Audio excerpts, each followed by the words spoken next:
Türkmenistanda içerki howpsuzlyk çäreleriniň güýçlendirilmegi dowam edýär. Köçelerde polisiýa we raýat eşikli howpsuzlyk işgärleriniň köpelmegi gözeýilýär. Häkimetleriň resmi taýdan düşündirmeden alyp barýan gözekçilik çäreleri ilatda dürli soraglary döredýär. Türkmenawatda soňky günlerde howpsuzlyk çäreleriniň güýçlendirilmegi yerli ýaşaýjylarda hem aladalanma hem howatyrlanma duýgularyny güýçlendirýär.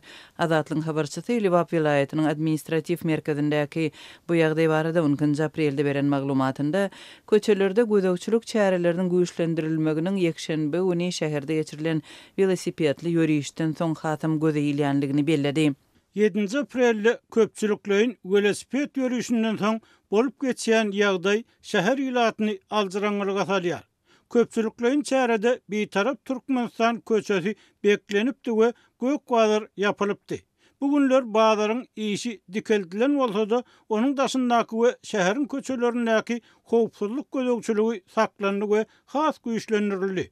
Dip habarçymyz aýdýar. Türkmenistanda 7 aprelde bütün dünýä saglyk güni münasibetli ýurdun ähli ýerlerinde köpçülüklerin velosipedli ýörüşler geçirildi. Hökümet munyň jemgyýetde sagdan durmuş ýörelgelerini ornaşdyrýanlygyna ynanýar. Her ýyl müňler çadymyň gatnaşmagyndaky bu çäre şu ýyl hem berk howpsuzlyk çäreleriniň berja edilmeginde amal aşyryldy.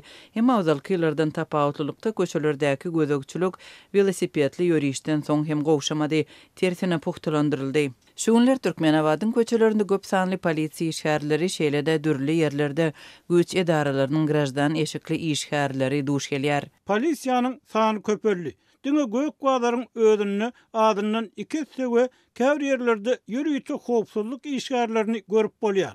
Olar raýat eşikli. Emma guloklaryna ýörüýçi guloklukları takanyp ýörýärler.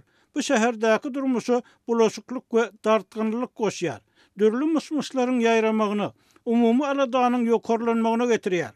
Howsala düşýän yerli ýaşaýjylar nämelerin bolup geçýänligini düşünjek bolýarlar. Dip habarçymyz yerli ýaşaýjylara talgylanyp Türkmenawatdan gurrun berdi. Azatlyň Türkmenawat şäheriniň häkimetleri bilen resmi görnüşde habarlaşmak boýunça finansygy başa barmady. Liwapdaky ýagdaý türkmen häkimetleriniň gitdigiçe ýylata gözegçiligini artdyrýan, adamlaryň meçhit ýaly köpçülüklerin ýerlere üýşmezligine çalyşan we dinçilere çäklendirmek ýerediýän wagtyna gabat geldi.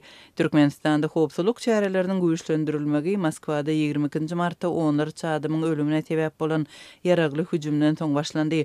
Ýa-ni ýakynda Türkmenistanyň günbatarynda hususan da Iran bilen terket ýaka tebitlerde raýat we harby dishalarda tötenleýin ýüze çykyp biljek adatdan daşar ýagdaýlara garşy huşgärlik derejesi hem ýokurlandyryldy. Şol sanda harby deňiz güýçleriniň garamagyndaky harby gemilerde söwüşçüň taýýarlyk artdyryldy. Bu ýagdaý bilen baglykda Azatlyk radiosynyň goranyş pudagyndaky çeşmeleri Balkanda güýçlendirilýän huşgärlik ýagdaýynyň ýurdun günorta goňşusy Iran bilen Israýlyň arasynda dartgynlaşmagy ähmal howpsuzlyk aladalary bilen baglanşyklydygyny öňe sürdi. Türkmenistanyň häkimetleri ýurtdaky howpsuzlygy puhtalandyrmak boýunça görülen häzirki çärelere resmi düşündiriş bermedi. Bu aralykda Türkmenistana başga ýurtlarda zähmet çekýän we okuyan türkmen raýatlary köpçülüklerin dolanyp başlady. Orsiýetde mart aýynda bolan terrorçylykly hüjümden soň migrantlara garşy reýetler köpelip, jemgyýetde Merkezi Aziýanyň raýatlaryna ýigrençli duýgularyň güýçlenýän döwründe şol ýerde zähmet çekýän türkmen raýatlary saklanyp watanyna uğradylýar. Soňky günlerde Gazagstandaky suw joşmasy derarly bu ýurtdaky türkmen raýatlary hem Türkmenistana gaýdyp başlady.